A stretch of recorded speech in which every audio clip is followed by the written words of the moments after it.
Hey guys, John here. We have Jeff Westcott from Westcott Designs. He's going to take us on a full tour of his Baja Cruiser here at SEMA in Toyota's booth. So how this all started was with Toyota. We had a discussion with them. We said, hey, what do you guys want to build? We said, do you want to build a overland truck? Do you want to build a rock crawler, or do you want to build possibly a Baja truck? And I said, let's build a luxury pre-runner Baja truck. And so that's what the whole theory was, or theme was, behind this whole build. So we figured we got pretty close on our build here. We widened the track on this truck.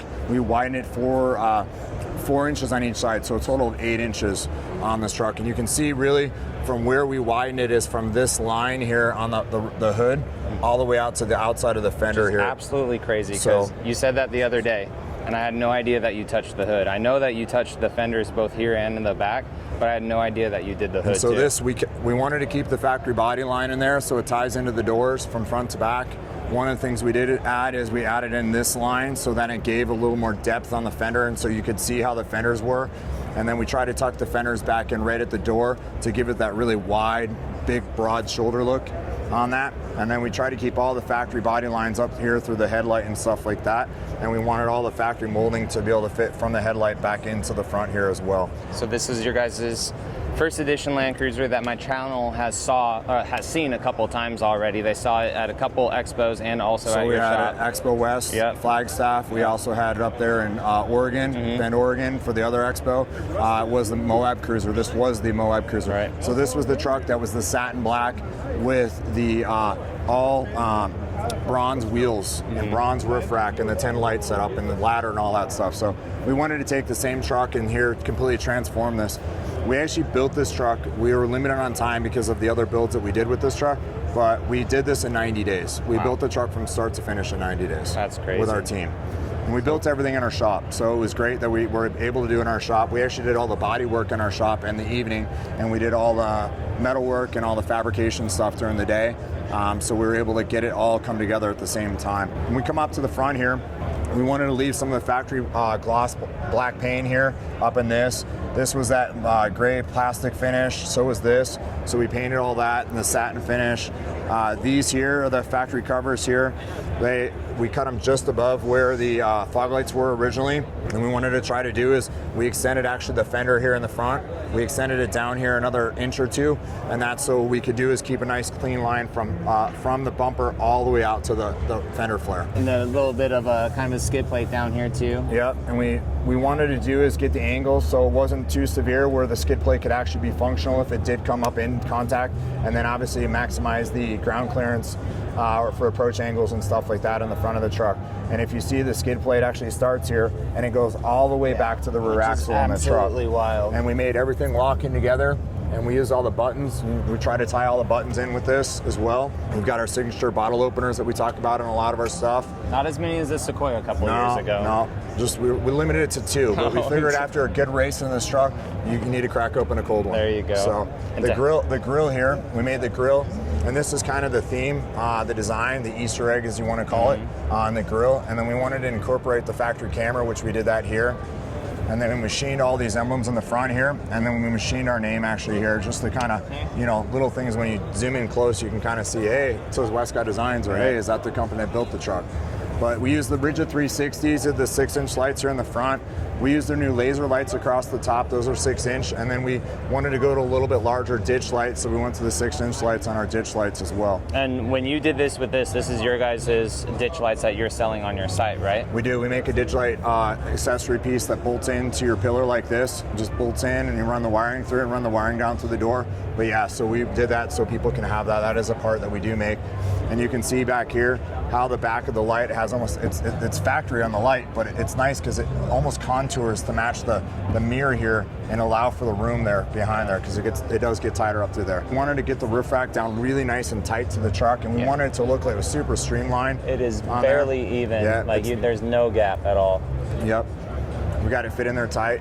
And then we made all these billet aluminum brackets to hold the light because it is very heavy with all those lights on it, and then the front housing on it is very heavy. So we did that to just give it a lot of support. And then there's actually an actuator in the front, in the middle of it, so that can allow us to project the light farther out or closer up depending on what we're gonna do with the truck. All in the interior, we did all the stitching to match all the factory seats and the pleating in the seats. Dimple dye all the down there, perforation. too. We did floor pans to match as well, to tie in with the grays of the roll cage, the floors, and then all in the fender wells as well. And you were saying that the material that you used on these Sparco seats matches the stock stuff, because all you did was you just restitched this for all gold, or the gold, and then this, guys, feels, I know you guys can't feel it, but this feels the exact same as like my Land Cruiser over here, and also the center console. So we went to 3 seats though, correct? We went to 3 seats. And why was that? And the back seat here is kind of like a stadium seating in the back of the truck here, which kind of gets it up a little bit, so they kind of look between the seats and kind of over, and it allows you to have another passenger in the back here of the truck. And then we've got the reservoirs back here for the shocks, the piggyback reservoirs, and you can see how large they are because they are a 3.0 shock. Fox 3.0s. Yeah, 3.0s, and then it's got the adjusters on the back. So the nice thing is someone that's in the back seat could actually make adjustments to the shocks on the fly to really make the truck perform the way we're looking for it. And you guys did a full roll cage in it that contours everything just freaking perfectly. It looks so good. Did a quick release fire extinguisher here. We did another one in the back. Those are requirements that in the race series that this truck would race in. And which series would that be? Like in the Baja series, like if you're going to race Bajas, we actually have window nuts for the truck as well. There's a stock class. Stock modified? Yeah, stock modified. And then you can see kind of here in the door on how much the door was actually extended. And we that wanted just to make looks so OEM too. And we did all the seams and stuff. We wanted it to look like it came like that. We wanted to use all the plastic factory button fasteners on the door. We wanted even all the edging to look like that's how it came. We wanted this truck to give that appearance that it could be OEM plus. Well, that's what luxury pre-runner to me is. Like, you're not gonna half-ass the side and leave it open. Like, that's a pre-runner that you slap fiberglass fenders on and you don't paint them for a while, right? Because these aren't even fiberglass. Like, these are all metal. We built all the sheet metal on this truck was all done out of steel. Right. Actually, we got an extra set of quarter panels from Toyota, an extra set of front fenders. Oh, really? And that's what we actually use the materials from those quarter panels to incorporate into here. So we're using the same thickness of material of metal, and we're able to use it, and it worked really well together when we're welding it because you've got the same gauge of steel. The other thing is if you look down here in the bottom, all the moldings on the side here, we were able to incorporate all that factory molding, even back into where this fender bulges out in the front. And then all the moldings around the fenders are all factory as well. And then you guys can see too just how far back that skid plate goes, and then just all billet aluminum trailing arms, the lower control arms up front too. Yeah, you can see how far forward the rear trailing arms come, where the factory ones were back here, and now they're up here, so they're 52 inches here, and that just helps for a lot of the travel in the back that this truck has. It actually has 22 inches of travel drooped out, and we have bump cans in the back to help limit the upward travel to get the suspension slowed down and stopped before we have interference tire defender on it. And these are 37-inch Toyos. Yep. And 17 by 8.5, and they're correct. Innovates, right? They're Innovates on a plus 25 offset on these. So what is this for those that don't know? That's a quick fill. Mm-hmm. So you basically have a can that has 2 nozzles that come out of it that you kind of up into here, and you can see these kind of open up like that, and allows you just to force the fuel down into the gas tank. We basically, the glass that was in here, we replaced it with a window filler, and we actually bead rolled all this, so we wanted to match all the factory body lines up in here. So this is all made out of aluminum, and then we powder coated all this, and we painted it also too, so we could tie the color, so it's powder coated on the backside, but really just so we could tie this all in together on this truck. And now SEMA, there's a lot of Bluetooth drive shafts and stuff. Is this a Bluetooth thing where it doesn't actually fill the car? That is not a Bluetooth gas fill. So it actually works. If you guys come in here, you could see where it actually comes in. I'll brighten this up in post for you guys, but it actually comes up and goes down. And we built all the covers for those as well to tie into the body on that, and we did it on both sides for also the switches on the opposite side, and we want to tie it in. We also did a standard fill gas cap that's underneath here, but that's so you can pull up to the gas pump, fill it up like you normally would, and not be limited by that. And you have a 25-gallon tank now on this, correct? 24-gallon tank, 24-gallon tank, we built the fuel cell on it. We used all the factory sanding unit. We used all the charcoal canister and all the emission stuff. We built a plate to tie all that stuff in, and we wanted everything to work the way it was designed from the factory. We wanted the factory gauges and all that stuff to all work properly as well. Perfect. So built the rear bumper for this. what we did is, a lot of people don't realize, but there's the plastic filler that's on both sides on these Land Cruisers down here that pops in plastic. And so you can see that we took the fender, we extended the fender down 6 inches and then extended an additional 2 inches down here to really kind of shrink up on how tall we had to make the bumper on the back of this. And we wanted to do is keep the line nice and smooth. And so we used the baseline of the tailgate here so we could tie the line in. So the line of the tailgate is the same line all the way around. And then we made this design here so this body line then ties through and runs all the way through the back door as well. So just little detail things that people didn't know or wouldn't have recognized. Right. Another, like we had on the other side, the fuel fill.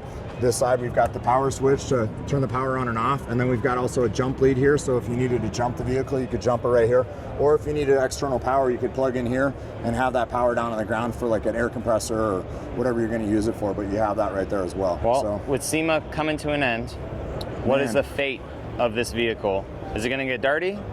I don't know. It got dirty last week when they did some filming with it for Toyota, but I don't know. I don't know if it'll get dirty while we own it. It might get dirty when somebody else owns it, when we sell it to somebody. We'll just continue polishing it and continue fine-tuning and making it a better vehicle all around and get the suspension dialed in on it. You know, really, we like to get it dialed in, the suspension. So it may get some trail time, but it's really just going to be time that we're trying to get this thing just dialed in for whoever decides they want to purchase it or buy it. And your team obviously worked hard. It was probably even crazier than the Sequoia 2 years ago, trying to get this done. We did the Sequoia in 4 weeks, and obviously we did this in 90 days. Right. And I feel like 90 days was a push to get this done in that short amount of time with all the fabrication. So much fab work. Like, I mean, all the spindles are billet machined. The upper control arms, we had to machine those. The lower control arms, we had to machine those. And all the design time that went in for the trailing arms and all the other parts on this truck, it was a lot of design time. And everything we designed. Even the brackets that the seats sit on to bolt into the factory seat location, we designed those and built all those and tied all that stuff in. You can even see we designed them so they even had a pole adjuster so you can adjust the actual seat so it's not in a fixed location.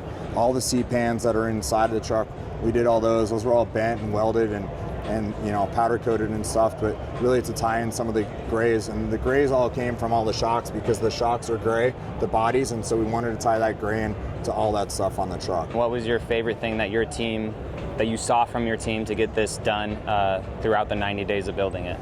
Probably the one thing I can say is it was great time together as a group, as a team together. We worked really well together. You know, discipline for, you know, hey, we have to get this done. We're definitely got to show up for work. We definitely got to get to the finish line, you know, and spending time together with everybody, you know, just close because, you know, we're busy these days and, you know, one guy's doing this, another guy's doing this, but it really was nice that we were able to all come together as a team and work on this together, and everybody worked on a different area and everybody had a part in it. And that's what makes it great, is the fact that everybody got to have their hands in it in one way or another to help it get to the finish line. We had our whole team out here. We're very lucky that this year, the team that worked on this, we were able to bring them out here and get to enjoy it as much as we did. Awesome. So, yeah. Well, thank you, Jeff. It's beautiful as always, man. I appreciate it. Yeah, thanks, John. Really appreciate it.